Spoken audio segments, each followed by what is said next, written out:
Criminal justice reform does not mean letting people out of jail. It means holding them accountable and putting them in jail. When you don't solve a cold case, you leave the perpetrator on the street. Has she left like this before? That's And it's not common for her to be gone like late at night? no, it's not, especially since my daughter got out of the hospital. Jessica wasn't just trash that was thrown away. The fact that you have no idea what's going on is absurd. So I put in there, I'm like, would you think I would hurt her or something? The mayor has asked the federal Justice Department for help cleaning up the New Orleans police, long plagued by what many see as a culture of corruption. I mean, why did the family find her fucking body and not the police? You don't care enough to make sure that you have the right person in the crosshairs of the legal justice system. Then you are ignoring evidence and you're ignoring the person that caused the real harm. Well, I don't want to be sexist, but women tend to do that, and, at least to me, let me put it that way. I mean, so close to home, too. Like, what an utter failure. This tells you that this can happen to anybody. Nobody is immune from crime. Justice to me is being in a courtroom and the person who did this to my sister, the judge says guilty.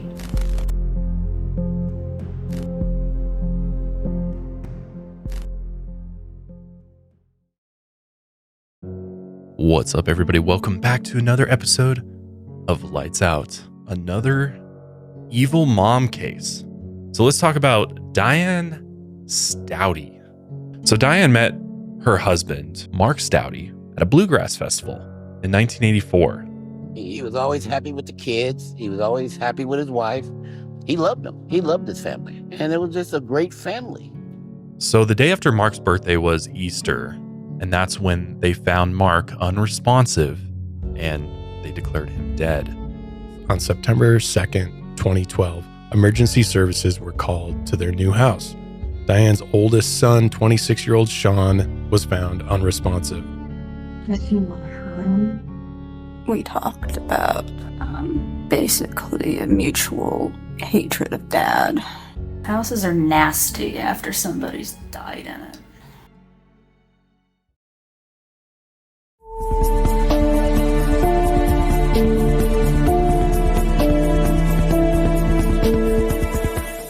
Light out, everybody.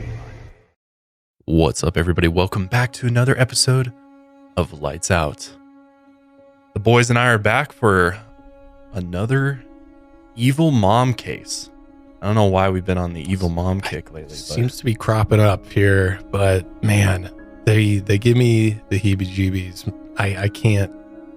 It's hard to fathom. Mom, yeah. Mothers that do things against their own family, it's hard to wrap your head around. I think it's some of the most evil they could possibly do. And this one is no exception, except difference between her and Shelly Notek is slightly different. But the big difference between this case and the Shelly Notek case is that this evil mom decides to recruit one of her daughters, her favorite daughter, to take part in her evil plan. And this one will definitely shake you to your core because it's just unbelievable. The destruction that she unleashes on those closest to her. If I could be a fly on the wall of that house, I know, just to listen in on what conversations were transpiring, it's hard to imagine that these things just crop up naturally. And this is a woman who is a nurse who literally makes her living taking care of people and nurturing them back to health. But in this case, that's also similar to Shelly Notek. She was true. in healthcare as well. That's true. Yeah. Ooh, maybe there's something to it. Yeah, very, very scary. But that's what we're going to be getting into today. Before we dive in, though, a couple things I want to mention. Welcome back, first of all, from our latest holiday. Yeah, happy Thanksgiving. Happy Thanksgiving, everybody. Hopefully it was a good one for you. It was good for me. How was yours? Oh, just spent most of my time moving. Did you have turkey at least? I didn't go home. No, I had some pizza rolls. My kitchen was totally in disarray, so I was like, I can't cook right now. Yeah. Well, was it at least good pizza rolls, or was it just Totino's? It was, yeah. That was it. Man, Not even some bagel bites? Or? But you know, sometimes, as the Buddhists say, you know, just be present and try and enjoy yourself, you know. Just be thankful for what you have. Exactly. Yeah. But how was yours? Good. Danny and I chefed up quite the feast, man. Yeah. Did Danny go shirtless too? I saw you went shirtless in the kitchen. No, that was pre everybody coming over. Oh, gotcha. Yeah. But no, Danny and I smoked a turkey. Ooh, nice. For like 5 hours, and that turned out pretty damn good. It was delicious. My uncle smoked a turkey once, and he undercooked it by a mile. Ooh, and it was like not still good. pink inside. It's disgusting. Oh, no. Yeah. Yeah, we did turkey, and then Danny made a bunch of different sides, a bunch of mashed potatoes, green beans. Oh, the classics. Yeah, he basically took care of all the rest, so we kind of tag teamed it for the fam. So nice. It was good. I love a classic Thanksgiving meal. Sometimes I think I get sick of it, but then when I have it again, I'm like, this it just hits, man. Yeah. Every year, I just look forward to it, and this year was no exception. Nice. My That's daughter good. loved it. It was, she's only 15 months old, or almost 16 months, and last year it was just formula. Right. At her So first she can Thanksgiving. actually, can she eat like mashed potatoes and stuff now? She can Nice. take turkey down. Oh, really? Oh, yeah. She takes it Sweet. all down. She Hell loves it yeah. all. So she really enjoyed it. Oh, Danny made some bomb mac and cheese, man. Ooh. And we made so much. We thought we were going to have like 10 to 12 people. It was 7, but we still cooked for like 12 people. Good. So we had literally 2 pounds of macaroni and cheese. Man. White cheddar. It was- Dry. It was 2 pounds of pasta dry. Yes. Wow. Yeah. Yes. I still have a gallon-sized bag in my fridge of mac and cheese. But Well, I got some pizza rolls. maybe You I'll want bring some? it to you and you can Yeah. should just bring you the leftovers. Well, shit, man. If you hadn't been moving, I would have just invited you over. It's okay. I We was actually talked honestly- about that. I was like, does Austin have anywhere to go this year? Yeah, I was gonna go to like my cousin's But yeah, I was like, well, family. you have. I did have a hookup, but I ended up canceling myself because I was like, I'm way too stressed with this move. I can't even. I was planning on making a peach cobbler. I'm like, I can't even wrap my head around the peach cobbler right now. It's not even that hard. Microwave to make, but- only. Yeah. I should have just bought something from the store and showed up. Yeah, God, you can get Thanksgiving to go from like, I think like Bojangles or something was doing like Oh, a Thanksgiving really? meal to go. There's some restaurants that do it like to go where you just Not get the day whole, of though. You have to like pick it up the day before or something. Yeah, Okay. yeah, but that's not as But good. still, man. Yeah, I should have just done something like that and sucked it up. But yeah, no, it's just me and Jerry this Thanksgiving. That's all right. That's all right. But the other thing I wanted to bring up is we dropped that new hoodie, which is really cool. Go pick it up if you want it because there's limited quantities of it. Really, really heavyweight, great quality. It's got the puff print on the front.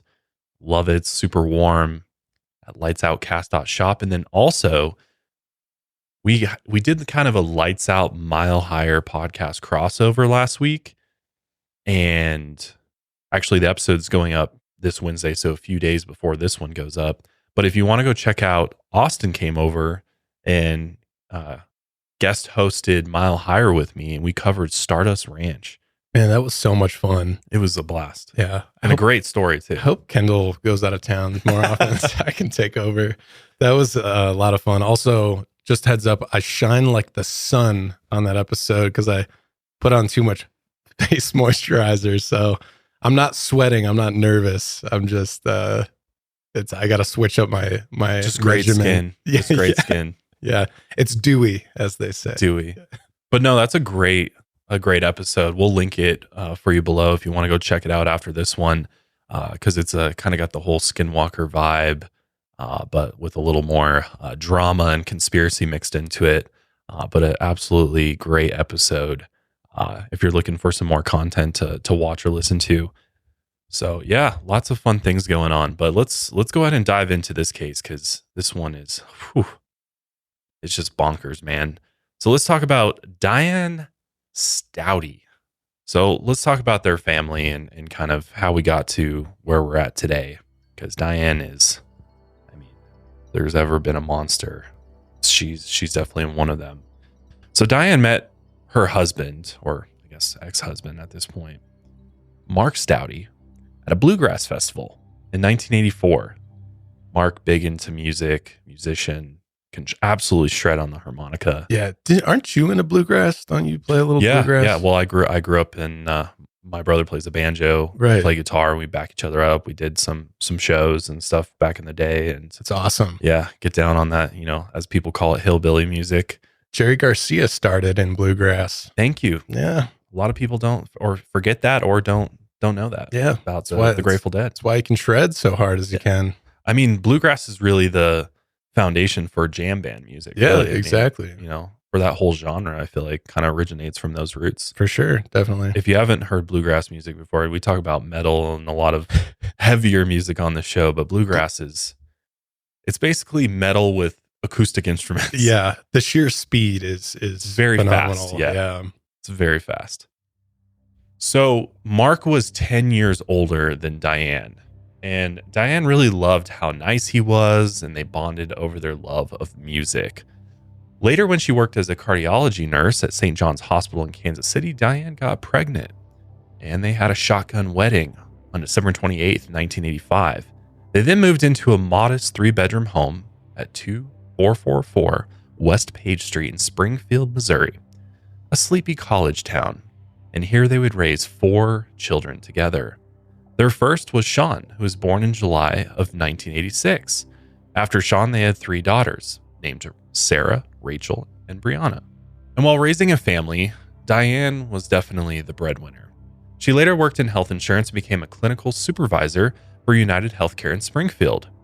And on weekends, that love of music came out because she played the organ at the local Redeemer Lutheran Church. And that's another thing that just really gets me about Diane Staudte, is that she's that, good church-going woman. She Very devout. Plays she takes it very seriously. She contributes to the church. She plays that organ. I mean, organs and churches just go together like peanut butter and jelly. Yeah. It's always the deeply, deeply religious people that you kind of got to keep your watch on. Yeah, which you wouldn't think that's the case, but sometimes I feel like they use that as a disguise almost. It's a mask, exactly. It's like, where a better place to hide if you're truly evil than in a church where nobody's going to suspect the wolf in sheep's clothing. As for Mark, he sometimes worked as a bartender on the side for extra cash, but he really spent most of his time playing guitar, harmonica. He also sang a little bit for a local country blues band called Messing with Destiny.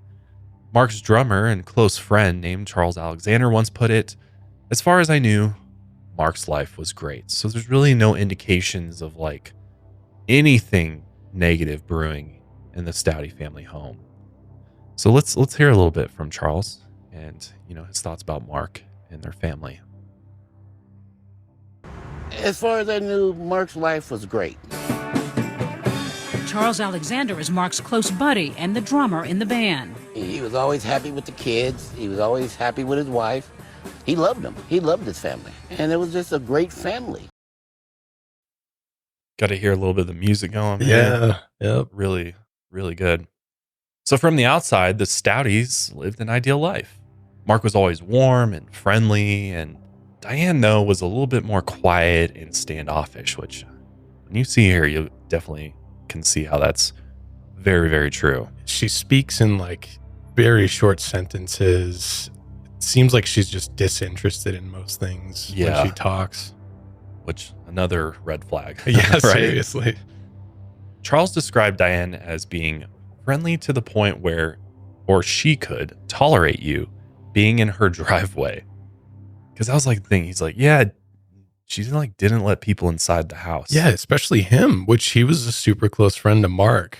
And she just wouldn't let... They'll meet you in the driveway. Yeah, you're not going any further. That's it. We can maybe get in the garage, but besides that... So definitely a little bit strange. But over the years, Diane began to resent Mark for not providing more financial security for her family. She began distancing herself from her husband and spent more time with her middle daughter, 22-year-old Rachel. So Diane, she wasn't afraid to show that Rachel, her middle daughter, was her favorite child, which we'll get into a little bit later, but she would post pictures on her social media constantly and brag about her accomplishments. But as for her youngest daughter, 12-year-old Brianna, she had some intellectual disabilities. There's not much else known about her. Her name has since been changed and she has kind of faded out of the spotlight. So we don't know too much about her youngest. As for her oldest son, 26-year-old Sean, he was diagnosed with autism. He often struggled with maintaining a job. He didn't get along with his coworkers. Her eldest daughter, 24-year-old Sarah, she went on to graduate with a degree in French from Missouri State University, which was also in Springfield, just nearby.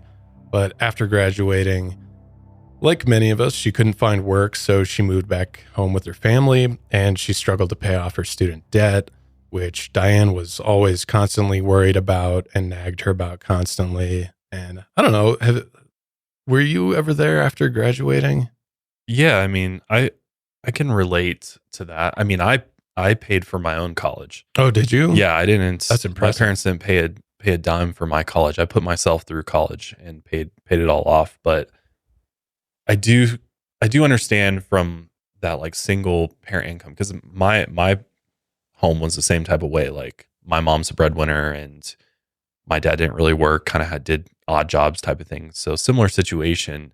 And she definitely felt the pressure. So I understand from that perspective of like in any single, family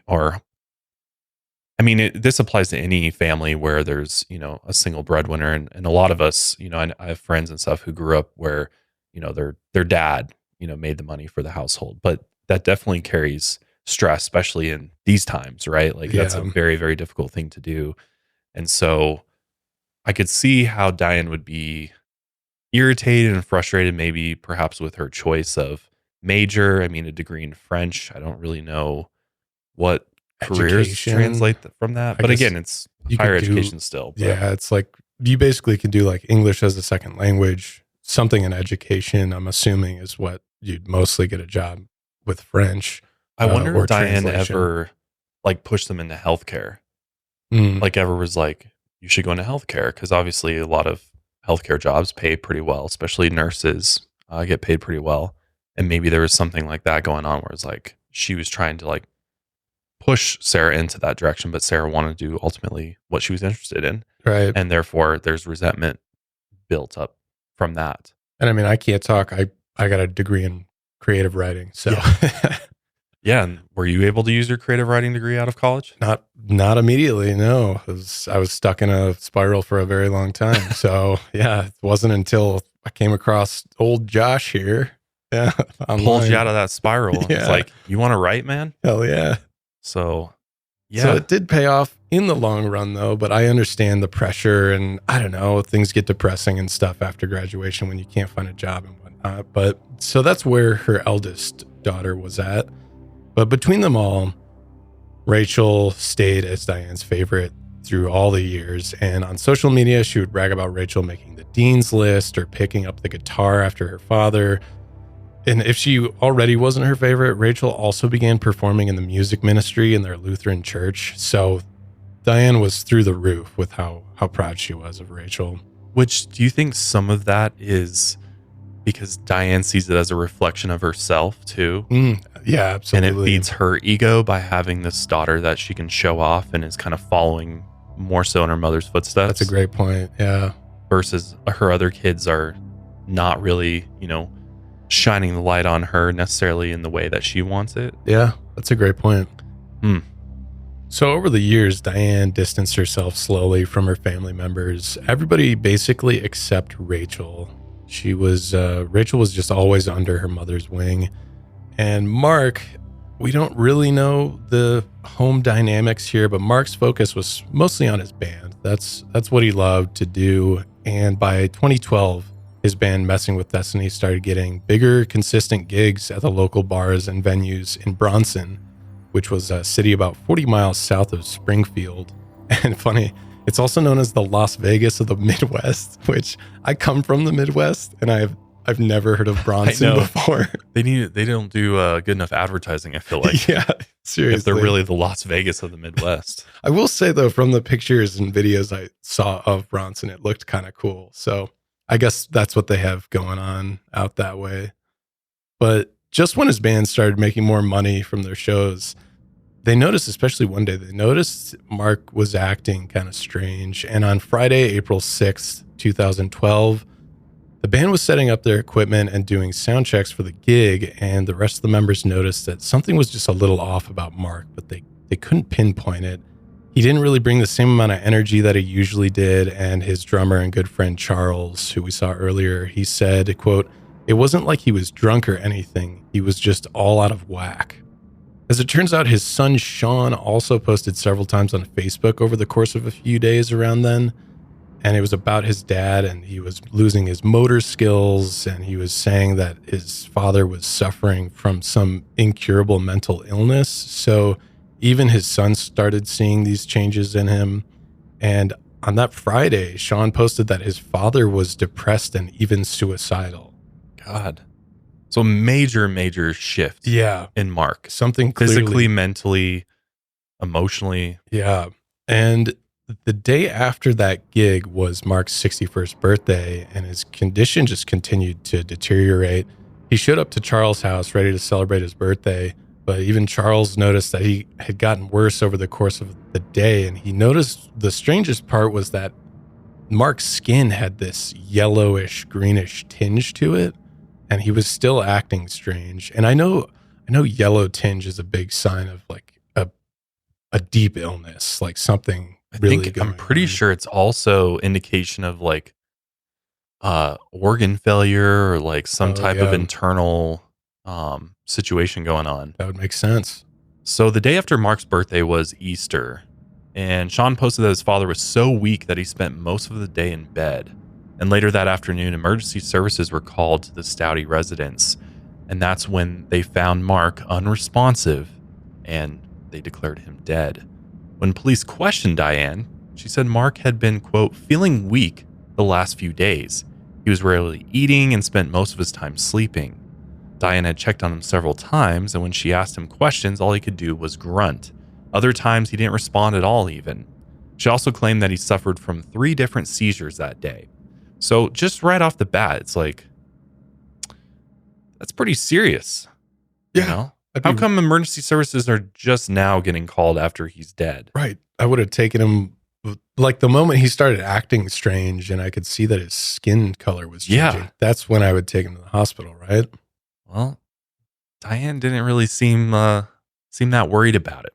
After Diane had returned from the Easter Sunday service, so she still went to church despite her husband essentially dying at home. Because she wants to save face. Right. She's a good church woman, right? Yeah, she can't leave the church hanging. Mark had suffered his 3rd and final seizure, and 45 minutes later, that's when she found him unresponsive. So obviously when the police get there, they're like, why didn't you call an ambulance or take him to the hospital? Why is he just suffering at home from this mysterious illness? And she claims that Mark refused to go. That's a very convenient response. Maybe it's true, maybe it's not. Later, she said that Mark threatened to kill her if she took him to the hospital. Here's where I found her first lie. Now, I don't know when she's exactly saying this in the course of his illness, but she had already said he could barely talk. He was just grunting. So when did he say that he didn't want to go to the hospital? And also, isn't there a certain point that it's like, oh, I'll kill you if you take me to the hospital? Well, yeah. Hey, you can't speak and you're going to die if I don't take you to the hospital. Yeah. I think, oh, okay, you don't want to go? Fine. Seems pretty suspect. When police inspected his body, they noticed there was blood all around his mouth, which was definitely odd. But other than that, they didn't see any signs of physical trauma. So they figured Mark had simply died of natural causes, which, you know, you can critique the police in most cases and be like, why didn't you dig a little bit deeper? But again, like you have to remember when they're showing up to these scenes, they have to go off of what information they're given, right? And at first look, things sort of check out. Obviously, there's definitely some red flags, in my opinion, that maybe warrant more investigation or digging. But based on the information that they're getting from Diane, who also happens to be a nurse, and, you know, they start explaining that Mark wasn't the healthiest guy. He wasn't a drug addict or an alcoholic, but Diane said that Mark was a binge drinker, a diabetic, and a smoker. So she kind of uses those to, you know, create the narrative that, well, he was diabetic and he smoked, so anything could happen. Yeah, I mean, I could kind of see people die of massive heart attacks in like the 30s and stuff. Right. So it's not totally, you know, out of the realm of possibility, but She also said he never went to the doctor and he never exercised. So even though his death was a shock, Mark's family accepted that he could have suddenly fallen ill and just passed away, because they all knew that he wasn't the healthiest guy. So again, anything's possible. And Diane started telling people that Mark had died from a sudden heart attack. After his death, an autopsy was never performed. At Mark's memorial, his band members performed a song in his honor.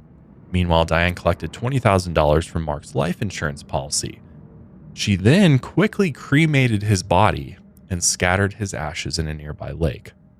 So, again, at this point, nothing necessarily completely out of the ordinary here, but as we go further along, you'll be like, oh, interesting that she kind of moved very quickly past Mark's death. Yeah. And the $20,000 isn't anything insane. It's not an exorbitant amount of money, but for her, definitely helps. Yeah. And we'll see that she uses it towards something. So 2 months after Mark's death, Diane used the cash from her husband's life insurance policy to move into a bigger house that was about 5 miles across town at 1644 West Swan Street. And at this new house, not even 6 months after Mark's death, on September 2nd, 2012, emergency services were called to their new house. Diane's oldest son, 26-year-old Sean, was found unresponsive, just like his father. Diane had discovered him on his bedroom floor around 12:30 p.m. after she got home from church, almost exactly like she found her husband. She told police that the last time she had spoken to Sean was the night before. He had been complaining of feeling sick and nauseous. Supposedly, he was also suffering from severe aches and diarrhea. She claimed he had had these symptoms for maybe a few weeks, but they escalated in the past few days. But just like she did with Mark, Diane would go in and check on him every once in a while, but she never once took him to the hospital. And when police inspected the body, they noticed a familiar coating of blood around Sean's lips, just like Mark had. Diane told them that Sean was prone to seizures. Besides that, there was no signs of physical trauma, and the official cause of death from the medical examiner was, quote, prior medical issues. They noted that Sean had a congenital kidney defect and he had suffered from brain damage, including seizures and small strokes, but at the time, they just didn't consider foul play to be involved. And still, no one connected the dots between Mark's deaths and Sean's. And some people just saw it as just extreme bad luck. But I don't know, at this point, 6 months? Yeah. 2 people dead in the home, in the same circumstances too. Come on. This is where I would kind of fault police by now. Maybe the first death I could kind of understand, but why aren't we connecting the dots here? Yeah, it's unfortunate that they don't, as you'll see. But obviously, at the same token, if you're the police, you don't necessarily want to accuse this family who, from the outside perspective, may have just suffered this really, really unfortunate loss, right? This absolute tragedy. She just lost her husband. Now she lost her son. And what if you're wrong? That would suck. Yeah, that would be heartbreaking if you accused her of that. Luckily, though, they did do an autopsy on her son, though. Mm-hmm. When the coroner left the house, one of the neighbors named Rhonda Anderson went over to see if everything was okay. She had a very bizarre interaction with Diane.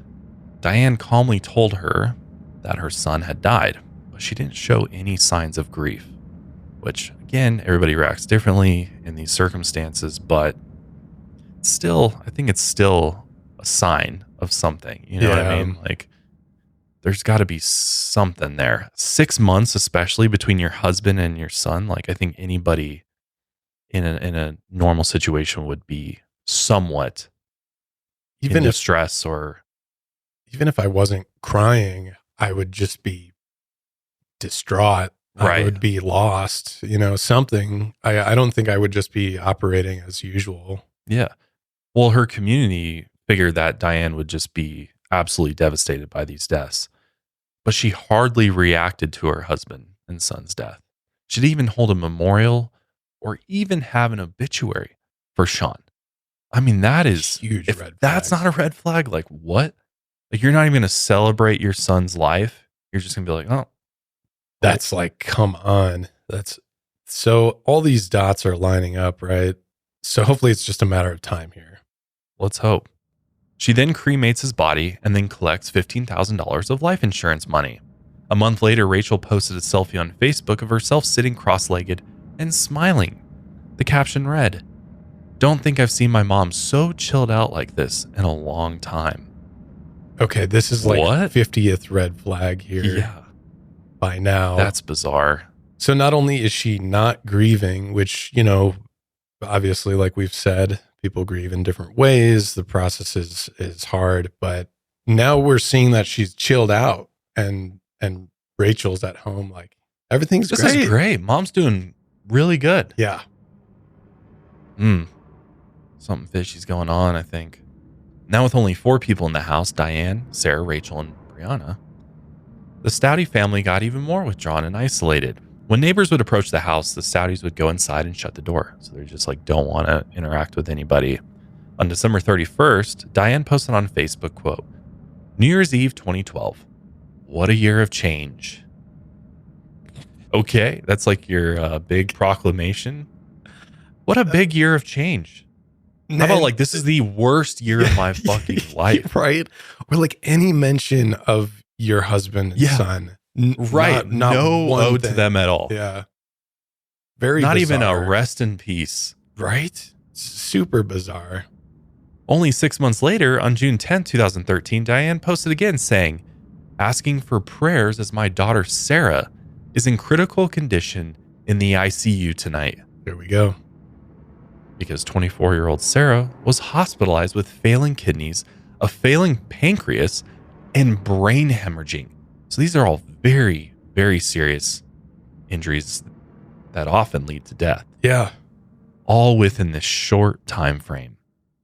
And it seemed like she would be dead with a matter of days or even less. And guess what? Diane had another life insurance policy, $15,000 on Sarah.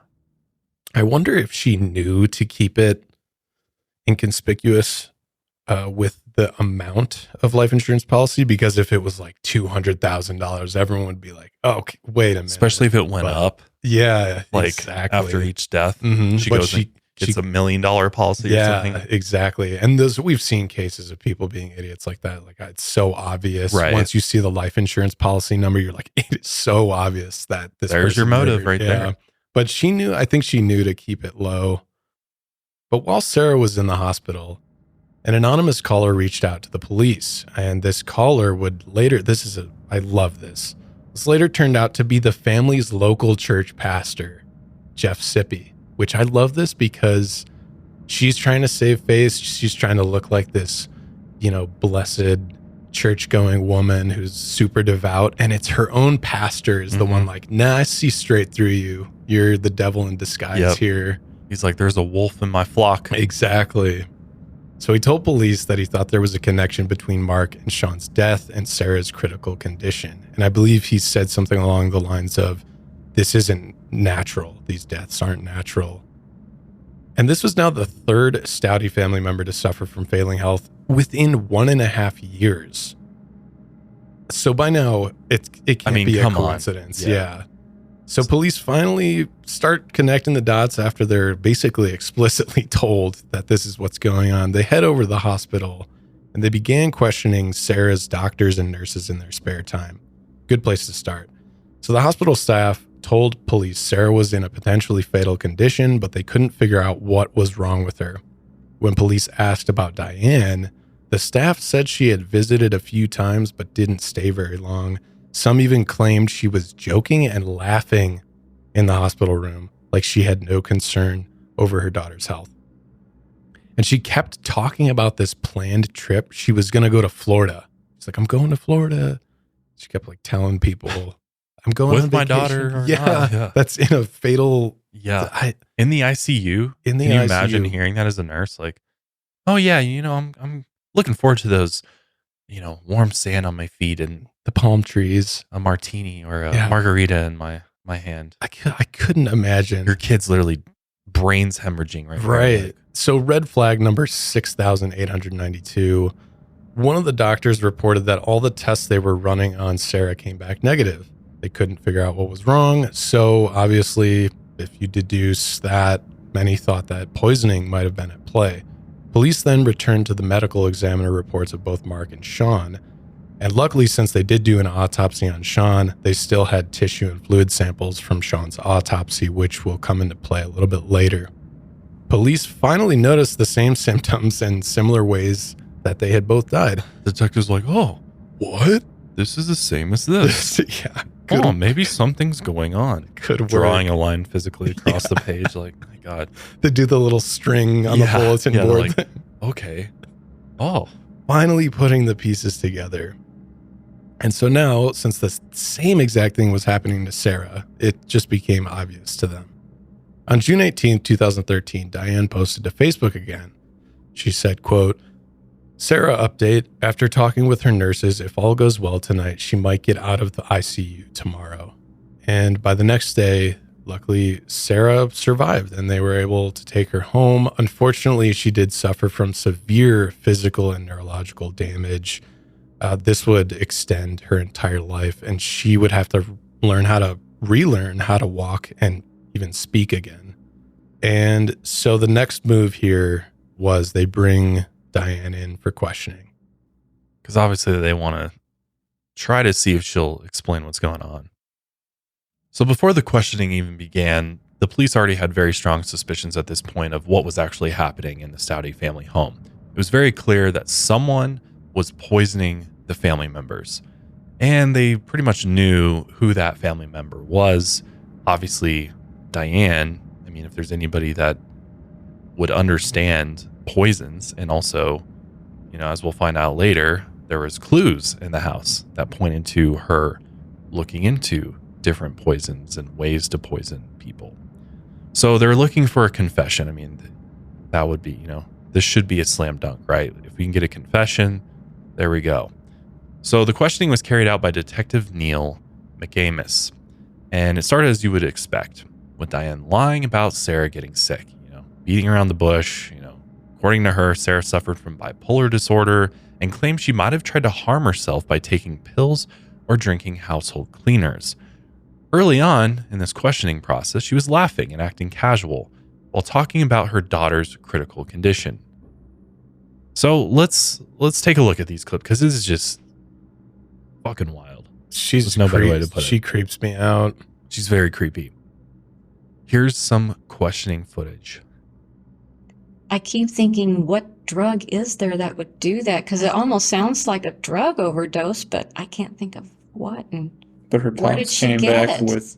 with absolutely nothing in her system. Nothing. So we can eliminate that then. Yeah. What the cleaners, if that was the case, would That I would think even that something in there would show up. How would that show up?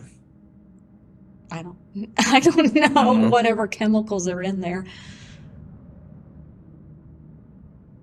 Because I know it was negative on alcohol, so I know she didn't get into the beer. But Beer? Is she much of a Like drinker? that would do this? No. What about drug user? Is she much of a drug No, user? not Nothing that not you're that I aware know of? of. Okay. Also, the bipolar thing that she just pawns it off on her daughter's mental illness like that. Get out of here. She's drinking household cleaners because she has bipolar disorder. Come on. So this next clip, you know, this goes on for quite a while, and we just kind of cut a few short clips to just give you an idea of what we're dealing with when it comes to Diane Staudte. But this is a clip of where police obviously know what's going on, and they give Diane a chance to come clean. Well, let me ask you this, because from talking with the hospital, it sounds like they're doing a bunch of tests, and they're even sending some tests off to labs elsewhere. They mentioned the Mayo Clinic and possibly other places, just the nature of this. Do you think there's going to be anything suspicious that they find in all these tests that they're going to be doing? I have no clue. Okay. Because I don't even know what to look for. What do you mean? Well, I mean, if they're looking for some kind of a chemical that you may have taken, I can't think of what it would be. to even know what tests they're doing. Because from Does that my make sense? well, I see. From my understanding, it sounds like they're going to run a whole bunch of various chemical type tests, possibly, and just a whole bunch of other tests to see what was going on. Yeah. If it would come back that there was something in there like that, how would you explain that? I don't know. Depends. I don't know. Depends on what. If something did show up, I'd have to figure out what it is. And then try and figure out where did it come from. Because I don't know. Okay. But as you'll see, like, she thinks she's smart and she thinks she's like fooling everybody, but she literally like talks herself into trouble. Yeah, and that's what I like about this detective. He kind of stays quiet to let her run her mouth a little bit, and so she'll kind of dig herself a hole. Diane then said she hoped they could figure out what happened so she wouldn't have to go through that again. Instead of being concerned about Sarah, she was more concerned about herself. The officer then told Diane that during the autopsy of her son, they took tissue and hair samples from Sean, and Sarah's tissue and fluids were being researched, like you heard, by the Mayo Clinic. Again, they gave Diane a chance to confess, but she claimed, "I didn't know anything." Here's a little bit more from that tape. Did you have any suspicion with Mark's death?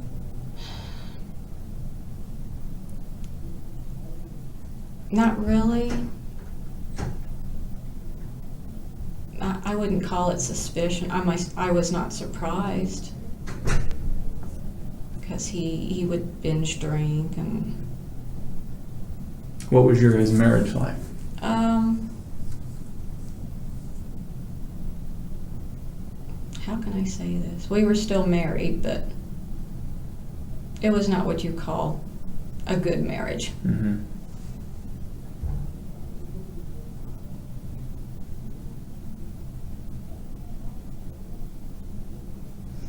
Have there been any infidelities on either side?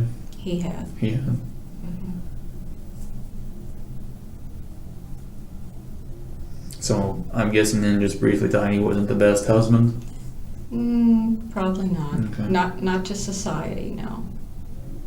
What do you mean by that, not to society? Well, he was running around and he would drink and smoke pot and...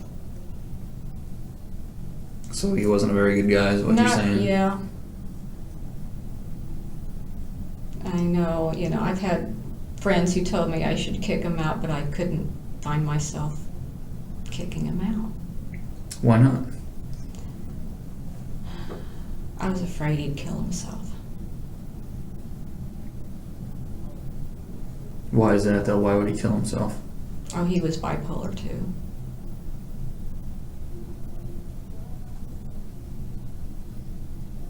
And even though things were bad and he wasn't a good husband and you said he wasn't good for society, that you didn't want him to kill himself? Mm-hmm. Okay.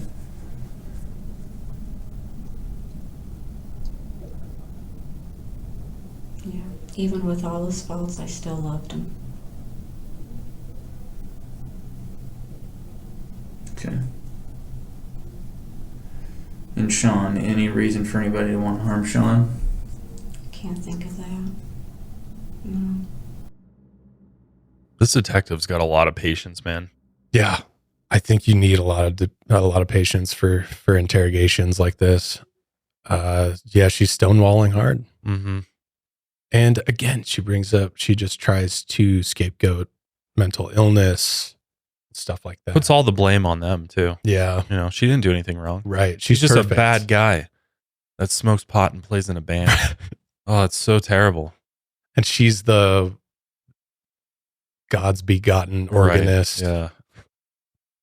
Who's slaving away at work every day to put food on the table. Which, right. Maybe she was, working hard to put food on the table, but it's like, that just because you don't bring money into your family doesn't make you a bad family member or a menace to society. Right. You know what I mean? And I hate this too, because it's the the reason you fell in love with the guy is because he was in a band. Yeah. And the he love of loved music. Yeah. And then it's like, what's the old saying? It's like the thing that you first love about your romantic partner is the thing you end up hating in the end.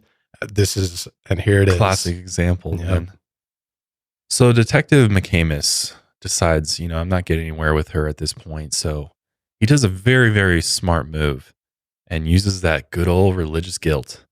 And so he makes this appeal and he's like, as a church going man myself, I think he says as a believer, and also someone who believes in forgiveness, why don't you tell us, what really happened here?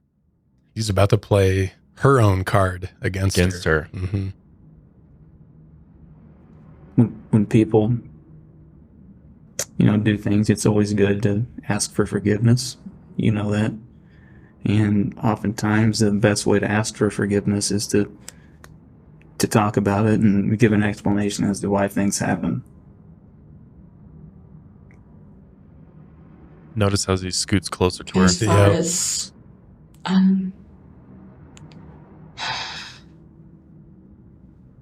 Sarah's a difficult child to deal with. I understand. And I've been kind of putting pressure on her to, you need to get out and get a job. Your college bills are coming due. I don't want to pay for them. After all, you get tired of doing everything for your kids, and it's like you need to step up and do it.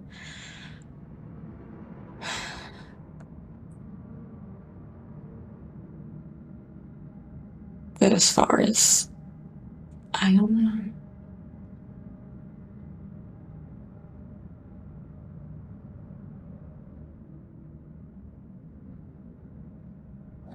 As far as did I do something to her? I didn't do anything to her. I mean, I guess I could have taken her to the ER sooner, but I didn't know. How would you explain if through everything that's been going on, because I've been involved in this investigation for a while now, and I've been working with the hospital. How would you explain, because the hospital has been, like I said, working with me, and you may not be privy to know everything that we've been discussing. Mm-hmm. How would you explain if something's been found that may indicate otherwise? All right, here we go. All I know is if she, I don't know. I know I didn't do anything. So something was done. And if you did, somebody did something. Oh. I'm just telling you, I didn't do anything. God, it's like the slowest Band-Aid being pulled. Seriously, it's so, I can't even imagine how aggravating it must be to sit there and just like, I know you know what happened. Yeah, yeah. Stop bullshitting me. Like, let's go. I got other shit to do here. Yep. So now he's like, all right, did the religious, tactic. Let's go sympathy. Let's try to really get in there at the emotions and maybe there's any feeling left in there. Yeah. You could say a little organist pun. He's pulling out all the plugs or pulling out. He's pulling out all the stops. Shit. Stops. Which I didn't know that for a long time. It's an organ reference. Yeah. You're pulling out the stops of an organ. I think I'm right on that. I believe you're right. Yeah. Stops on it. The little slides that they pull out. Yeah. I think they're called stops. And that's where that saying comes from. And if I'm wrong, Daniel's just going to edit this out. Or we leave it in to expose your lack of organ knowledge. Yeah. No, he's right. I was going to say, I'm pretty sure it stops. All right. Roll it. You know that, I know that. And that's what I'm giving you the chance, Diane. That's why we're here today, is so you can tell me So you can tell me, so we can get it all on the table. It'll be that weight that'll be lifted off your shoulders. Because I know people that, especially good people like yourself, that walk around and carry this kind of stuff, carry these kind of burdens. So many times just talking about it, to get it out there and say, here's the deal. I did this because I had all this going on. And then it'll be a relief to be able to talk about it, to get it off your shoulders, and then to help with the forgiveness and the healing process. But you have to do it. That's why I'm here. You have to sit down, just like we're doing, and talk about it and get it all out there. You do know that. She's like, I do know. I know you're afraid of going to jail, but you shouldn't even be thinking about that right now. I know. But that's how my mind works. I understand, but let's put that out of your mind, because you shouldn't even be thinking about that. I understand you're afraid to go to jail. Well, we're not going to even think about that, because that's got nothing to do with it. Now is your chance to tell us why, and to show some remorse and ask for forgiveness, and that way I can go to these other people and say, yeah, she made some mistakes, and that was it. So tell me about it, Diane. There's a lot of arguments. Make my family look bad. Yep. Like, I had to do this. Put it really short and sweet. I knew they were drinking antifreeze. Okay, so not a And full I was so confession. mad at him. I didn't want to take him in. I was mad at him, so I didn't want to take him in. What? Oh, is she talking about the hospital? lied.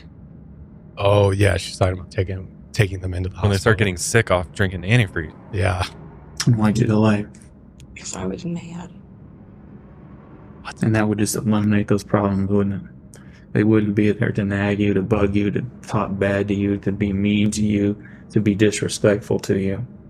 That would just be a problem that's gone. Yeah. She still thinks I guess she's you being could clever. say that, but Right. I knew But they were Diane- drinking Problems never antifreeze. go away. I wasn't the one giving it to them, though. I just How'd you know that they were were drinking antifreeze, Diane? they told me. Diane, I want you to understand this, okay? I want you to understand where we're at this point. Okay? Right now, because I know you're scared. I completely understand that. I 110% understand that you're scared. But Diane, right now is not the time to tell me things that aren't true, because it all comes back to, again, when other people, not me, but when other people that are going to see this look at this and go, did she come in and tell the truth, or did she lie, and lie? Okay, you have to understand there's going to be a lot of people that look at this, and you don't want them to see all these lies. You and I both know why you knew they were drinking antifreeze, and you need to tell me about that. And lying about it, Diane, will not help you. You know that. You don't need me to tell you that. Really like his approach. Yeah. He's got this very like soft approach that I think really worked well in this interrogation. And I could kind of read his body language there for a hot second after she says, well, I knew they were drinking antifreeze. And then he's like, well, how did you know? And she's like, I don't know. You can kind of see his I noticed that too. Yeah, he like his back frustrated. gets like flexed. Like he's like he's about to Come throw on. hands or something. But he composes himself. He's really good at composing himself. So obviously she's admitted that they've been drinking antifreeze, but she doesn't say that she was the one giving it to them. So detective knows it's like right there. We're So on the close. tip of the iceberg. Let's see what happens next. Diane, you knew that they were drinking antifreeze. You knew that. They didn't. We both know that. You knew, Diane, that they were drinking antifreeze because you were giving it to them. Processing. She's like, you got me. Yeah. You know, she's like, how could this happen? I thought I was so smart about it. There's no way. Didn't know what else to do. There it is. Boom. Didn't know what else to I do. really didn't. Really? You didn't know what else to do? That's the worst excuse. God. Were you just like we talked, were you just at the breaking point? Yeah. I didn't know what else to do. How do people get to this point? Yeah, I don't get it. How do you get to the point where you're like, I mean, in this case, it doesn't seem like there's really any major issues going on as far as we know. Yeah. She doesn't even say like he was abusive or anything. He says, oh, he got drunk every once in a while, maybe threw some things. So divorce him. Yeah. She's Get like, the hell out of there. I love him. Let me just kill him in the most brutal way. Slowly torture his body to the point where it gives up. So disgusting. So we've finally got the confession, but obviously there's still questions as to why she would do something like this. And really, let's be honest, there's no excuse to do something like this. This is just behavior that's so rancid. It's hard to wrap my head around. But it's important for the prosecution's case here. They need a motive. They need how exactly she did it, because obviously they can find traces of poisoning, but how are they going to connect this to this is Diane? a very difficult case to prosecute. Yeah. Without the full confession of, okay, you said that you did it, but how? Like, Exactly. give us the step-by-step playbook here. And the detective has tread really well here in water for a long time. So he's right there. He's got the confession, but he just needs a little bit more. So he's wondering, well, how did you do this, Diane? So let's check out this clip. How long had you been giving them the antifreeze before they finally got, like before Sean passed and before Sarah got to the point that she was? Maybe a couple of days. And what were you putting it in? Coca-Cola. What else? I think that was it. How much would you put in? I don't know. Just a little bit. And why just a little bit? I didn't want to hurt them. What? So why'd you put it in there at all? Such a liar. It's not a vitamin. Yeah. I didn't want to hurt them. I didn't want to hurt them. You just gave him a little bit of antifreeze, just a little taste. Just delusional. Or I don't know. She's just lying to the detective, or she's lying to herself. I don't know. I think she's just saying things because she knows she's been caught now. And so she admits to giving them antifreeze pretty much every day in small quantities, a few tablespoons at a time. I think sometimes she just eyeballed it. And she kept the antifreeze stored in the garage, which I think were maybe right near where they stored the Coca-Cola bottles. So interesting. So she'd like go make the drinks in the garage. Yeah, exactly. So according to her, it took about 3 days to kill Mark by putting antifreeze. She was putting it in his Gatorade, and it took about 2 days to kill Sean by putting it in his Coca-Cola. That was his favorite drink. And she poisoned Sarah the exact same way. If you're a bit squeamish to poisoning in your body malfunctioning, just a heads up here. These are the effects of antifreeze on your body. So after drinking antifreeze, depending on the brand, you really won't even know that you drank it at all. Its main use is for protecting plumbing or car engines, and it's highly toxic. But the thing is that it's pretty odorless, and sometimes it's even a bit sweet. So if you're adding it into Gatorade or Coca-Cola, wouldn't even notice it when you're drinking it. And it's believed that the brand Diane was buying from was off of Wayfair, and she specifically bought this certain brand because it didn't contain a bittering agent, so it wasn't detectable at all. It's just that sweetness kind of blended in. So the victims most likely felt what's similar to being drunk for maybe a few hours after ingestion, and it's quickly absorbed into the system. After a few more hours, crystals begin forming in your kidneys. You'll start to feel tired and groggy. You'll start to slur your words and begin vomiting. So it almost seems like you are really drunk. But I remember even Charles said when he was witnessing it happen to Mark, he was like, it wasn't really like he was drunk. It was like he was out of whack. So it's somewhere in between being drunk and something else entirely. Which I'm sure Charles could probably attest to that, right? Right. He's had many nights out, playing music and at bars and stuff. You're in a band. Yeah. You've probably seen Mark drunk a handful so he's of like, times. it's kind of, but Mark doesn't act like this when he's drunk. Exactly. This is like he put it, fucked up. Like, yeah. He's just completely just whacked out of whack. Yeah. It soon spreads through your whole body, and the side effects are brutal. Rapid breathing, blood in your urine, possible blindness, leg cramps, convulsions, stupor, weakness, blue lips, and blue fingernails. And if it's bad enough, which is what happened to Sean and Mark, you'll fall into a coma and you'll die soon after. And the thing is that after you die from antifreeze, it's really hard to detect in the autopsy because you have to be specifically looking for it. Someone has to be suspicious of poisoning, especially with antifreeze, for the medical examiner to even start looking for it. So that was kind of the difficulties they ran into initially. And for Mark, that yellow skin tinge is definitely from kidney failure. Was that so it? Obviously, the crystals forming in the kidney is going to eventually make those shut down. And that's ultimately what's going to give you that yellow skin. But after the confession and more questioning, Diane became withdrawn.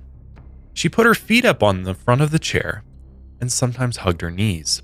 Throughout the rest of the questioning, she was very quiet and most of her answers were short. When the detective wasn't in the room, she was often curled up with her head in her knees or arms. The detective then tried to understand what was her motive for killing her family members. So let's hear her explanation for killing Mark. And how much was his life insurance policy? It was only $20,000. $20,000, and you were able to use that money to get into your new house. Okay. So I didn't need the money. What was it more about than just hating him so much? If it wasn't about the money, was it just about hating him so much? I have a comment on this. Yeah. To be honest, I don't know. He would throw things at me. He would throw things at the kids. And I guess I just had enough. Okay. And it sounds like then after he started to get sick, once he got to the point where he was so bad,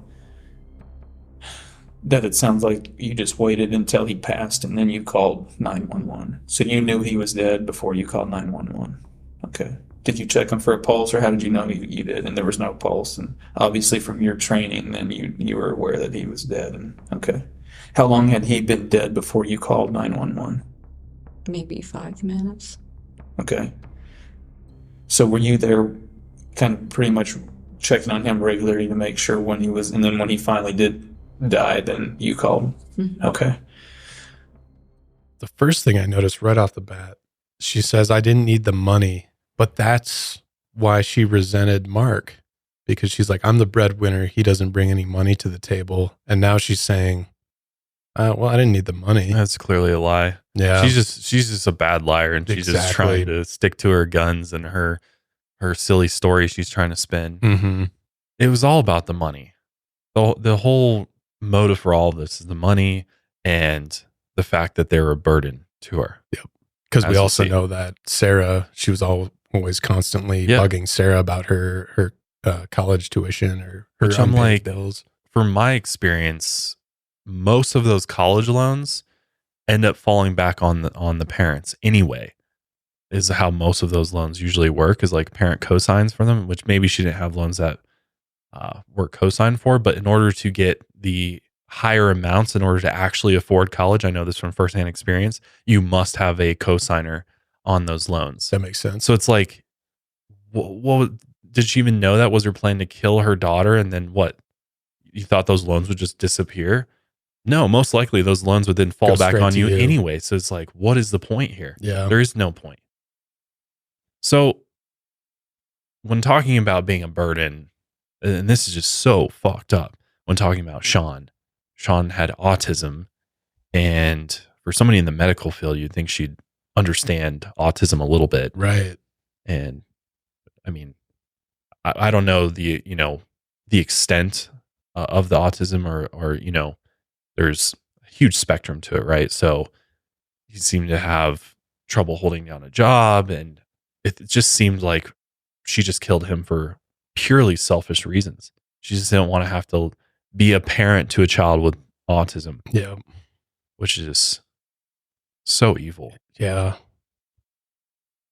So let's listen to her explanation for killing Sean. And then Sean, how did stuff get started with Sean? Sean would be interfering with whatever I would do. Selfish. Yeah. To the point where he was getting into my work. And I would have to tell him, you need to leave, go to your room. Go do something. And he would just, how can I explain this? You can't, because there's no good explanation. No. There's nothing that justifies what you did. I'll explain it. You get to the point where you just pull out your hair. Well, boo-hoo. Because I didn't know what else to do with them. Get help. Seek out expert.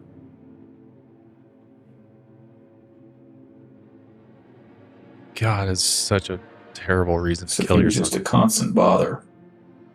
Wouldn't leave you alone. Like you said, he's interfering with you with your work. He was almost to the point of inappropriate at times.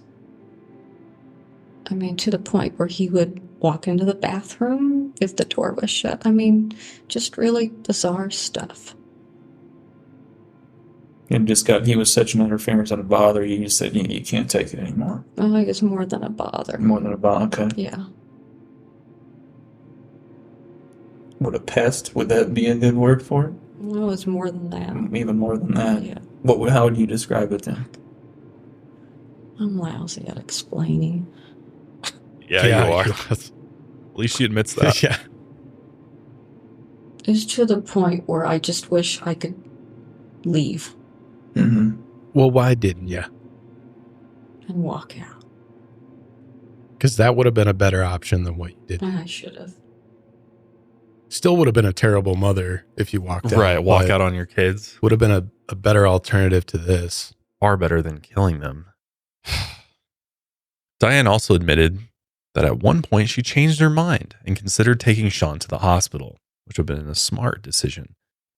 But she decided against that and just continued poisoning him until he died. So now let's hear her absolutely ridiculous reasons for poisoning Sarah. And this is where we hear about Rachel's involvement. Why didn't she poison Rachel or Brianna?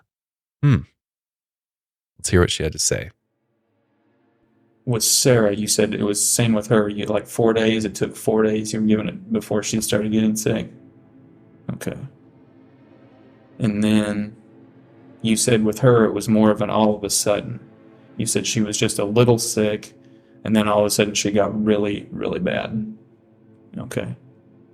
And you had said, you thought it was to the point that she was going to die. Why didn't you just leave her at home to die like the others? I couldn't do it. What, you magically grew a conscience? Couldn't do it. Did Rachel say something about bringing her in? Or, what was the reason for bringing her when she was, because you even said, she was so bad, you thought she was going to die and you had to carry her. And did Rachel, was she the one that said, hey, let's take her to the hospital? Actually, both of us thought the same thing at the same time. It's like, let's take her in. So what made you, with Sarah, what made you decide to bring her in as opposed to the others? just couldn't do it. Are you surprised she was able to pull through? Mm-hmm. Yeah. What did Rachel say about all this? She really hasn't said that much.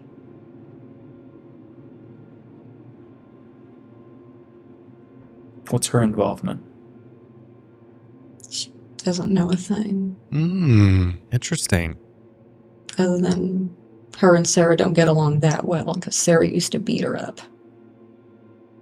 God. Sarah would beat me up. Poor Diane. Yeah. Like she's the victim. Yeah, God. So Rachel has zero knowledge whatsoever. When we talk to her, is that what she's going to tell us? Mm-hmm. She has no idea. She has no clue. So you never mentioned to her what you were doing? Had you been giving any to her? What about Brianna? Why not those two?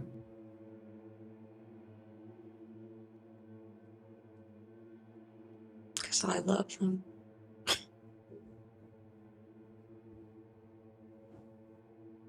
And I wish I hadn't done it, ever. Diane admits that Mark was her first kill and there was no one before him. She also claimed that she had Mark cremated because that's, quote, what he wanted. And she cremated Sean because she didn't, quote, really care for cemeteries. Okay. All right. So. Or maybe you were trying to hide evidence. Exactly. And she thought that, whatever, if I burn the bodies, no one's ever going to be able to find out about this. But so by the end of the questioning, here was Diane's explanation for killing her family members. And this is just everything summed up. So she resented her husband. She took care of the family financially. She claimed that Mark never helped out. She saw Sean as a burden she didn't want to take care of anymore. She was also fed up with Sarah, who couldn't get a job and spent her free time partying with friends. After interviewing Diane, the detectives needed a better understanding of what was really going on in the house. Unfortunately, Sarah, she was still struggling with communicating. She couldn't speak after being poisoned. So they interviewed the only other adult in the house, which was 22-year-old Rachel. It's officially time to kickstart your holiday shopping, but there's no cause for panic. Uncommon Goods is here to make your holiday shopping stress-free, baby, by scouring the globe for the most remarkable and truly unique gifts for everyone on your list. Whether you're shopping for mom, dad, teenagers, in-laws, babies, or your best friends, Uncommon Goods knows exactly what they want. Some of my favorite gifts are the DIY kits, from whiskey making to hot sauce making to ornament making. I mean, the gifts are endless. When you shop at Uncommon Goods, here's what's cool. You're supporting artists and small independent businesses, which I love. These fine products are often made in small batches. Uncommon Goods looks for products that are high quality, unique, and often handmade or made in the United States. They have the most meaningful, out-of-ordinary gifts anywhere. Plus, they have uncommon experiences, which are more than just virtual classes. They're unexpected opportunities to have fun and connect in new ways, from tarot card reading, romantic map making, cooking and mixology classes, and so much more. And what I absolutely love about Uncommon Goods is that with every purchase you make, they give back $1 to a nonprofit partner of your choice. They've donated more than $2.5 million to date. Check out Uncommon Goods, and I have a special offer for you. To get 15% off your next gift, go to uncommongoods.com/lightsout. That's uncommongoods.com/lightsout for 15% off. Don't miss out on this limited time offer. Uncommon Goods, we're all out of the ordinary. The questioning began with Rachel acting friendly, laughing even, and cracking jokes with the detective while they talked about her deceased father and brother. When they brought up Sean, Rachel said that he was low maintenance. So pretty much the opposite of what Diane said. She says as long as he had some books or a puzzle, Sean was a happy camper. But again, this didn't match what Diane had said. She had tried to make Sean out to be a giant burden on her. When they brought up Sarah with Rachel, she described her as lazy. And all the while, Rachel still acted like she had no idea about what was going on. The detective then told Rachel that her mother had admitted to killing Sean and Mark and poisoning Sarah. And that's when Rachel began weeping in the interrogation room. When the detective asked if she had any involvement, Rachel said no. At first, it seemed like it was case closed and Diane was responsible for everything, but one more massive development would soon change the case. Detectives uncovered more evidence while searching the family home. It was known that Rachel was clearly Diane's favorite child, but detectives didn't know how close Rachel and her mother really were. They soon discovered one of Rachel's purple journals in her closet, and inside the pages, she described how she and her mother had planned the murders for the past year, dating all the way back to June 13th, 2011. One excerpt read, "It's sad when I realize how my father will pass on in the next 2 months. Sean, my brother, will move on shortly after. It'll be tough getting used to the changes, but everything will work out." Obviously, once they found this, they're like, bingo. She was involved. She knew about this. So they arrested Rachel and brought her into the interrogation room. And just like her mother, she became very quiet once the secret was out. She spoke very little, and sometimes she was completely silent for several minutes when asked questions. When she did respond, her answers were only a few words at a time. Other times, she claimed she didn't know anything, or she was just drawing blanks. When presented with evidence found in her journal, she only confessed to dosing their drinks once, but then later admitted to doing it 3 or 4 times. So detectives had to figure out how much involvement did Rachel really have. And of course, we have some interrogation footage of Rachel. We talked about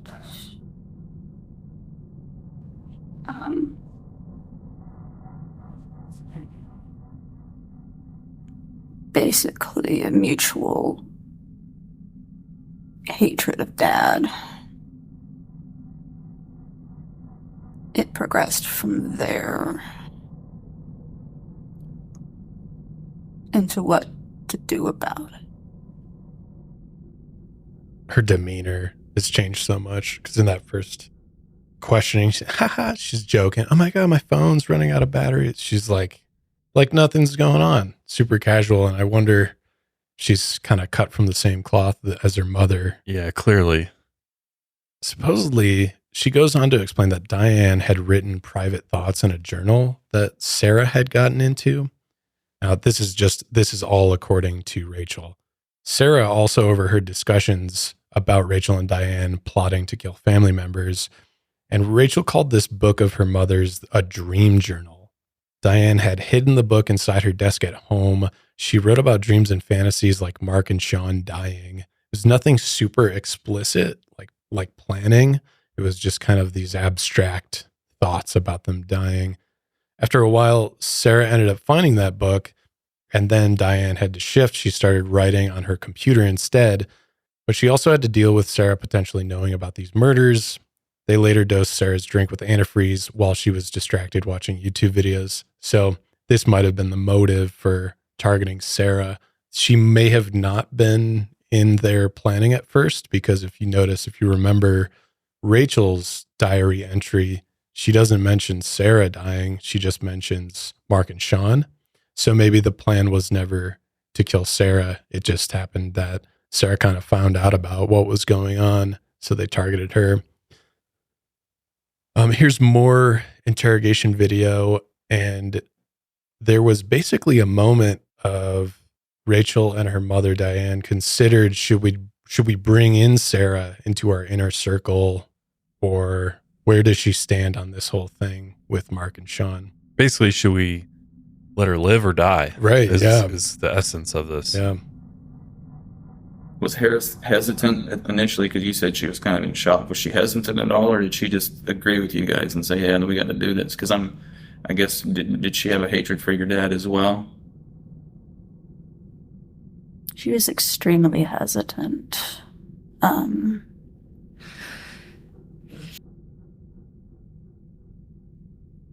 Very afraid of death, too, because she would always,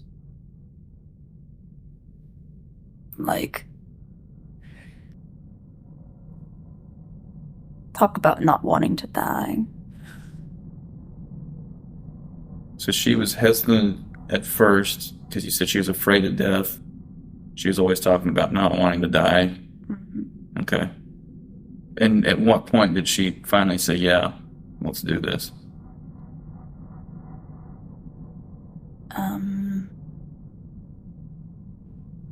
She'd accepted it by, like, right before we went on with Sean. To kill Sean. Okay. She helped with Dad, but she still didn't like it. Okay. So this is still all according to Rachel, but I don't know. Do you think there's if there's this conspiracy within your family and you find out about 2 of your family members killing another family member, knowing that you might be next, is it like, do you think there's a fair accusation against Sarah, is what I'm saying? If she did actually participate in helping them, do you think it's fair? Like, is she in the same responsibility category as Rachel and her mother? Since Sarah is basically like, I might feel like I have to do this or else I die. Because that's where I'm coming at it from. Yeah. And of course, this is all just accusations from Rachel. Right. There's really no evidence to tie Sarah to these murders, but yeah, it's hard, especially later on, as we'll hear from Sarah on how she feels.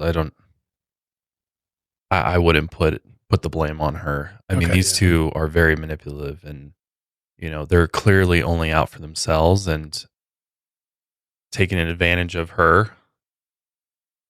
I wouldn't put it past them to try to do that.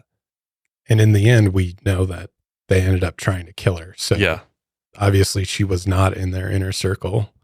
But here's more of that footage. They ask her why they ended up taking Sarah to the hospital, unlike the others. And it also gets a little strange. Rachel talks about her brother's bedroom, and after her brother's death, she might have been experiencing something paranormal. Now, you guys said you thought that she was pretty much dead, but why did you take her to the hospital? I didn't want another one to die in the house. And why is that?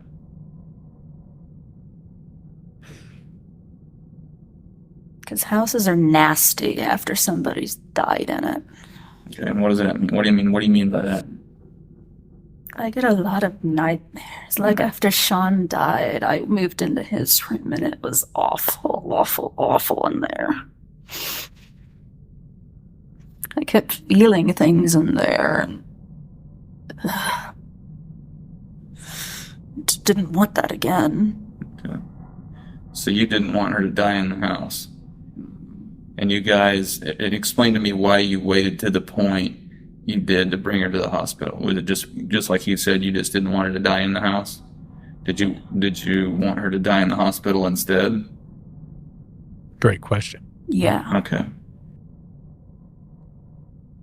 Your mom had said something to me about you guys didn't want her to die in the house because of kind of a ghost experience. Is that kind of what you're talking about when you say you get these feelings? Yeah. And you didn't want that again? Haunted by their family members. Yeah. It kind of sounds like. And I also find it interesting that at first Diane was saying that we took her to the hospital because she didn't really have a good explanation for it. But I don't know. It sounded like she was like, "Oh, I just didn't want it to happen again. Like I had a change of conscience, and I wanted to save my daughter." And try to make herself look better. Yeah. But we just clearly see here they're that like, they planned on her still dying. They were just like, maybe if it'll look better, and since we don't want her dying in the house, we'll take her to the hospital when she's in the most critical condition, strategically hoping that she still dies. It's so, I don't even know the right word, cringy, eerie to hear Rachel say, house is nasty after someone dies in it, and just like, you're talking about your brother, your father, and you just act like it's some piece of trash, a dead animal or something that died in the house. It's like, this is your family. It's crazy to hear it, though, just like, and just emotionless, just like they just both seem dead inside. Yeah, they really do. And then I was going to say icing on the cake, but what's the opposite of icing on a cake? Yeah. Shit on a shit sandwich. This is Rachel's journal entry, which the detective brings up, and it has this very eerie poem in it that kind of adds another layer to how Rachel was not only involved, but like fantasizing about this almost. Like, like getting off on it is, I think, the best word or phrase to describe this. Yeah. Like there's some enjoyment. There's this happiness that they're looking for at the end of this. Yeah. And it's like this, she gets like this creative inspiration from these deaths. So here's the last tidbit of that interrogation. And let me ask you, while we're on the topic of journal stuff, I guess, after we arrested you, when we had to search your purse, we found your new journal entry, some of the stuff that you've written in there, and I've got some of that talking about how you felt, kind of bad about Sarah's pain because you helped basically put her in the position she was. And so did you feel bad then? Because you wrote that you felt a little bit bad about knowing that you helped put her in that much pain. So did you feel kind of bad about that, or? It's harder when you're watching in the ER. She would scream out. I don't like screaming. Okay. So that was harder. It would have just been easier for you if she just would have died and not having to see all that? Yeah. Okay. And then you wrote a little poem at the end of that. Do you remember that? How did that poem go?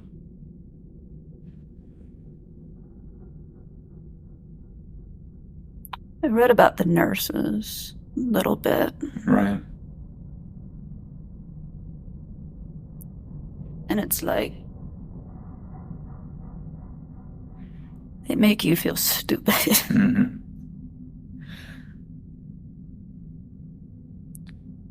You remember at the very end, though, of that writing, what you wrote about it?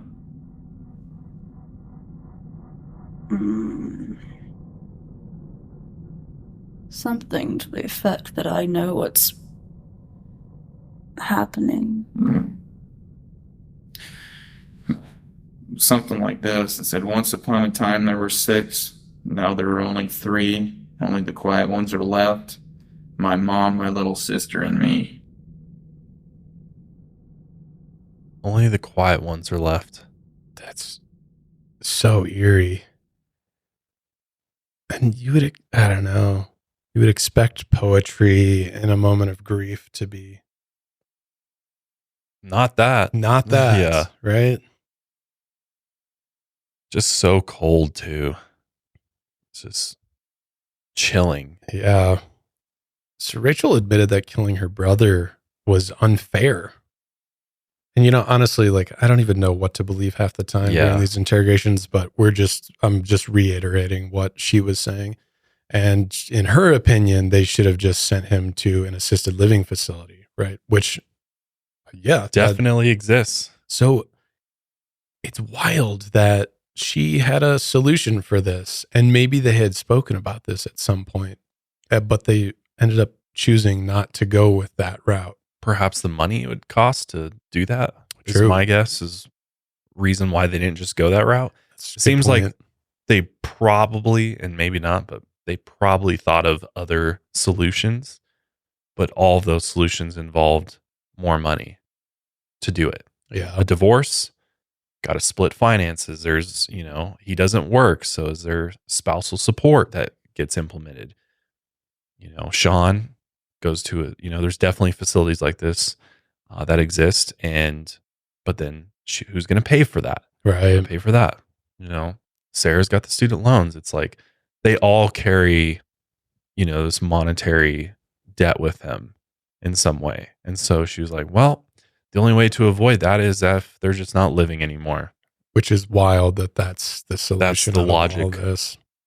Also in this interrogation, Rachel admits, this is what she says, that they also considered killing Brianna after Sarah, which, initially Diane was like, no, I love Rachel and Brianna. I would never kill them.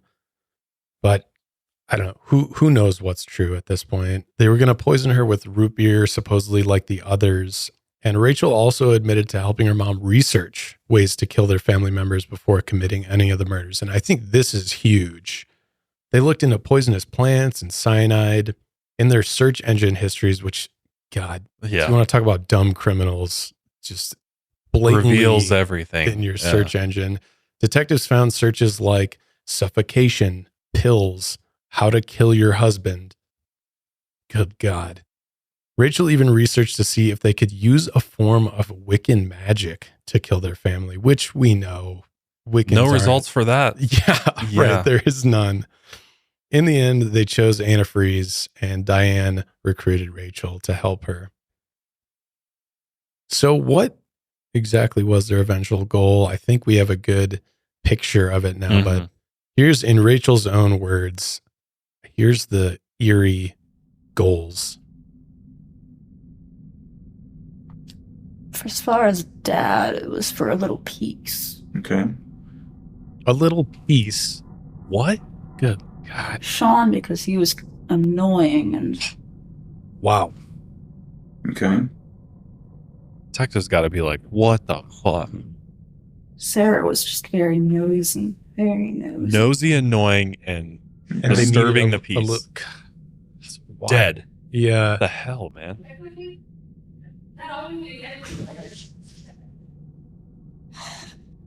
Heartless. And what was the reason for Brianna? Kind of hear her like crying. It sounds like. Because I know there's no way in hell I'd be able to take care of her. I can't take care of me. So how could I ever take care of her? I don't want her to go.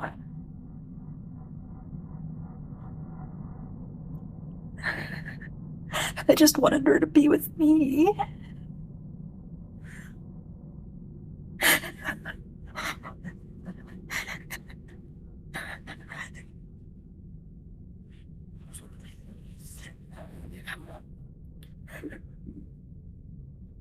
You just wanted who to be with you? Brianna.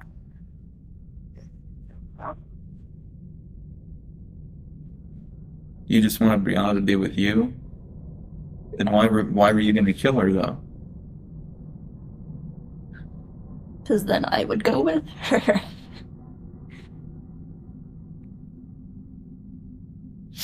Because I knew eventually I'd have to kill myself. And why is that? Because then there'd be no point for me being here if there was nobody else in the house. Well, what about your mom?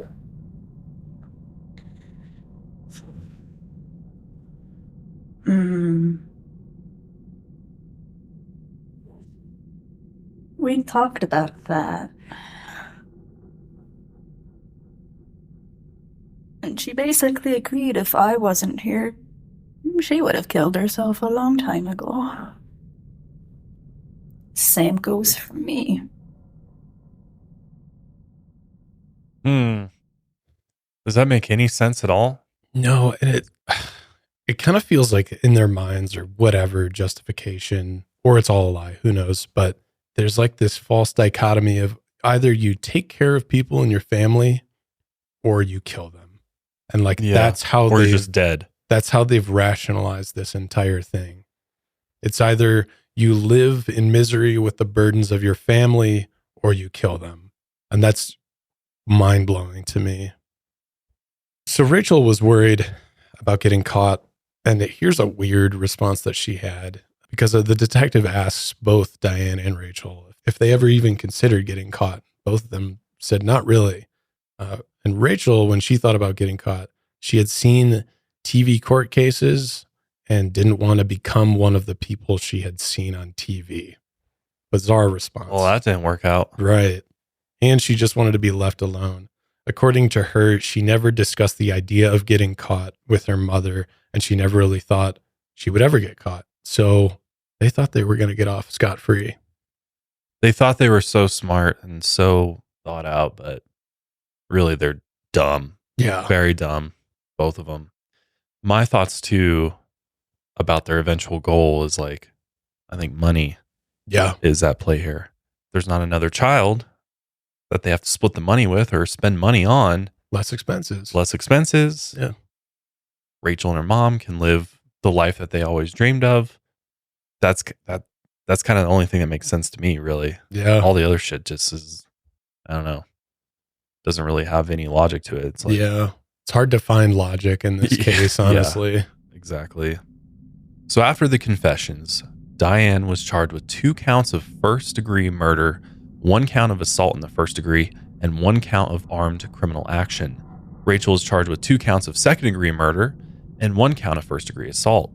In 2016, Diane took an Alford plea, and which again, an Alford plea is a guilty plea, but the defendant claims innocence and doesn't admit to the criminal act, which the Alford plea is a very controversial thing. You know, which I understand why, because it's like you get to plead guilty, but you basically are innocent of the act. Yeah, you're like, the evidence is stacked against me, and I know that they're gonna convict me, but still somehow I didn't do it. Though. Right. Somehow it's better for me. But Diane ended up being sentenced to 3 life terms in prison without the chance of parole, and she narrowly avoided the death penalty in this case. She is currently incarcerated at the Chillicothe Correctional Center in Chillicothe, Missouri. And I apologize if I did not pronounce that right. But in 2022, she denied ever poisoning her family members. So now it's just like, come on, man. Really? Lie after lie. You confess and then you're like, no, actually, I didn't do it. Because ABC went in to jail to interview her and asked her point blank. Here's what she had to say. Diane, I'm Deborah Roberts. This is a chance for you to speak, which, you She haven't done, I loves. guess. No. Ever. Do you find yourself wondering how you wound up here? You, a nurse, a mom, a wife, a woman who had a full life? Do you think you deserve to be in prison? Yes and no. It's yes or no. What? Yes and no. Also, a lot of that interviewing is just her spouting lies constantly, and she's just trying to dig herself out of the hole. Well, now in hindsight, she's probably like trying to get an appeal going, and she's doing everything she can. She's like, I'm going to take this opportunity with this media coverage to put out a different narrative. Yeah. She also suggested that Mark was involved in a drug ring and someone had put a hit out on him. Well, this is the first time we're hearing that. Right. And where's the evidence to back that up? What about the Google search that said, how to kill your husband? Seriously. Who typed that in? Come on, man. She thinks she can pull the wool over people's eyes. It's like, you're terrible at lying. You think you're smart. You're really not. She also claimed that her son, Sean, quote unquote, left a note and took his own life. Again, where's the note? There's no evidence of that. As for Rachel, she pled guilty in a deal with prosecutors agreeing to testify against her mother. Rachel was sentenced to 2 life terms with a chance of parole after 42.5 years. Of course, both her and her mother have filed for appeals, and Rachel argued, quote, when lawyers were appointed, my fear of men was not accommodated, leading to miscommunication, coercion, and mental duress. Being in an interview room alone with a male detective was like being flayed alive. Wow. What does that stem from, your father? Like, what is that even coming from? That just sounds like a desperate excuse. Just like her mother, right? Yep. They're definitely cut from the same cloth, for sure. As for the youngest, Brianna, her name has been changed and she was taken into the foster care system.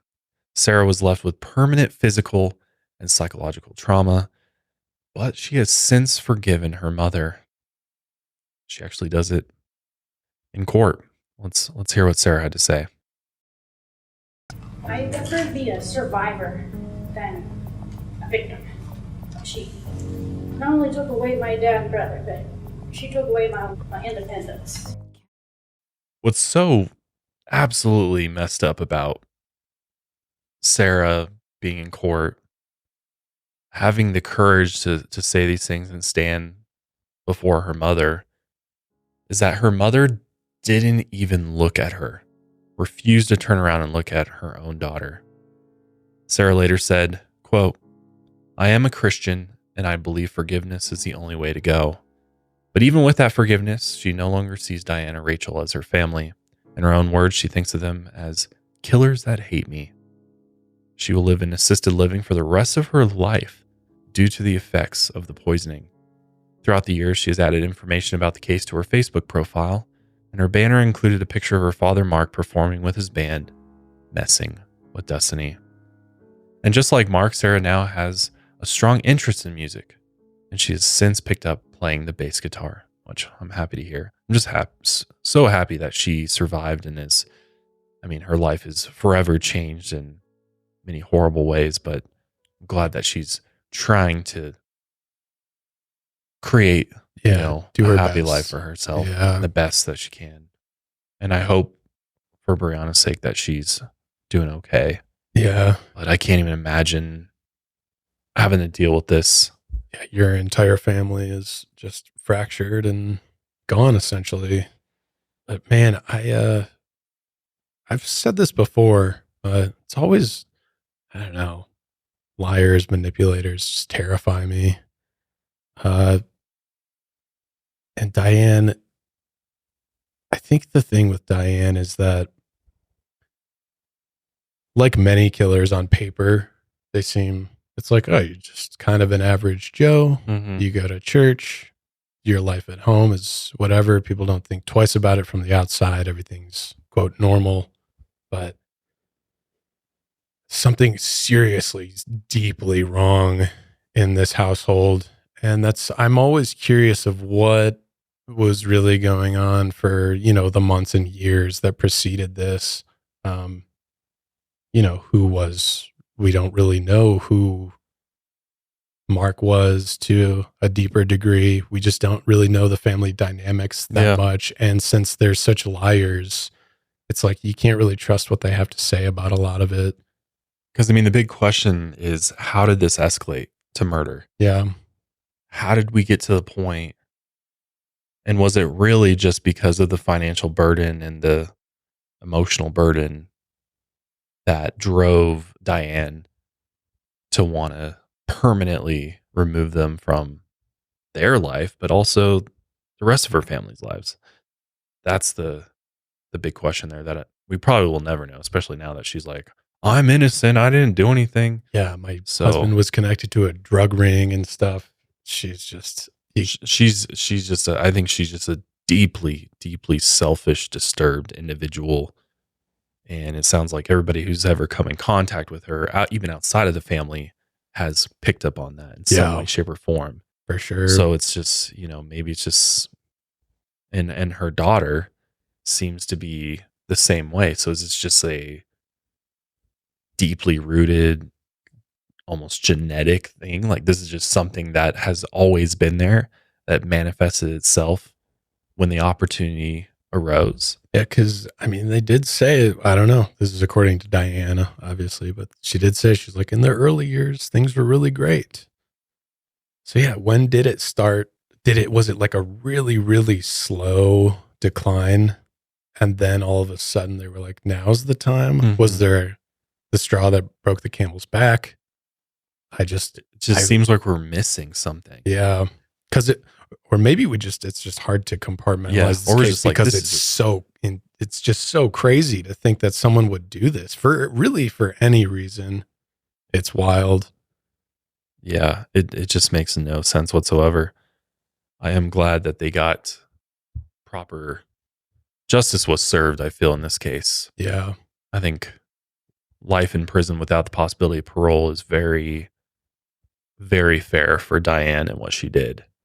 And I hope that never gets overturned, or she gets a chance of parole somehow. Yeah.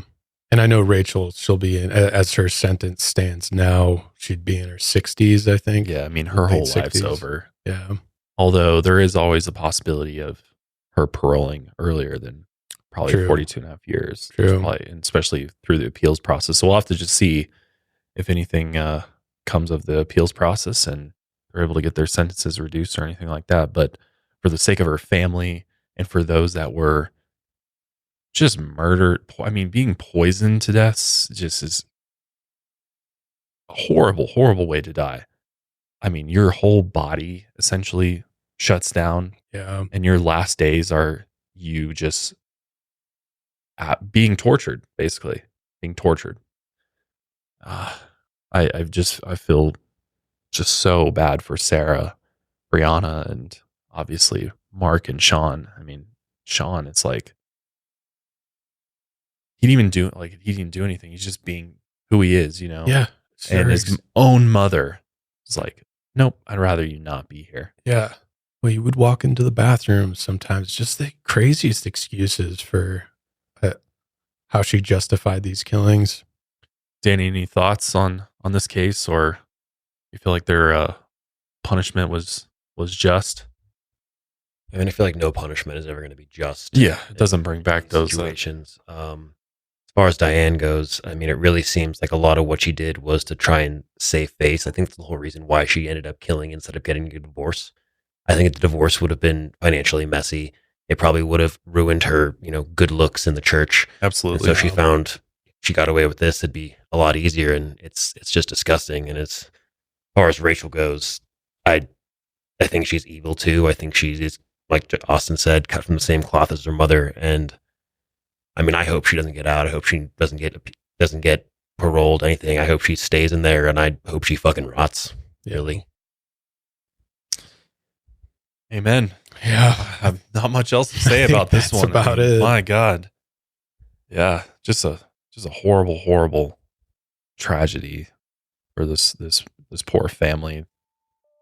But we're going to go ahead and wrap up today's episode there. Let us know your thoughts on Diane and Rachel and what you thought of this case. And we'll catch you guys in the next one. And until then, lights out, everybody.